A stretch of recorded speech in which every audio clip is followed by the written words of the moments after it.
আসসালামু আলাইকুম, আজমা কিচেনে সবাইকে স্বাগতম। আবারও চলে এলাম নতুন আরেকটি রেসিপি নিয়ে। আজকে রেসিপি হলো ছোট মাছ বোনা, যা আমাদের আঞ্চলিক ভাষায় বলা হয় ফাঁসমিশালি ছোট মাছ।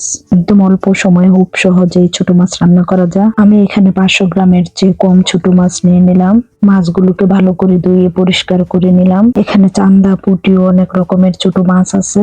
এখন আমি মাছগুলোর সাথে সব ধরনের মশলা অ্যাড করে নিব। প্রথমে দিব হাফ চামচ মরিচের গুঁড়া, 1 চামচ হলুদের গুঁড়া, হাফ চামচ ভাজা ধনিয়ার গুঁড়া, 1 চা চামচ ভাজা জিরার গুঁড়া, 1 চা চামচ লবণ, 1 চা চামচ রসুন বাটা, 4 থেকে 5 স্পুনের মতো সাদা তেল। তেল দেওয়া হয়ে গেলে সাথে দিয়ে দিব একটি তেজপাতা, 2 টুকরা কমলার চুলা, 2 থেকে 3টা কাঁচামরিচ কাটা। এখন সবগুলোকে ভালো করে একসাথে মিশিয়ে নিব।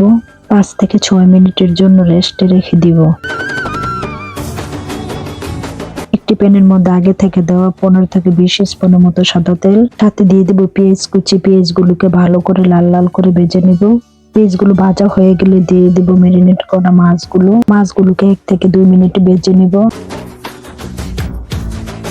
1 থেকে 2 মিনিট পরে দিয়ে দেব 1 কাপের মতো গরম পানি। গরম পানি দেওয়া হয়ে গেলে ভালো করে মিশিয়ে নিব। 2 থেকে 3 মিনিট মাছগুলোকে ভালো করে ফুটিয়ে নিব। 2 থেকে 3 মিনিট পরে আবার একটু নেড়ে ছেড়ে দিব।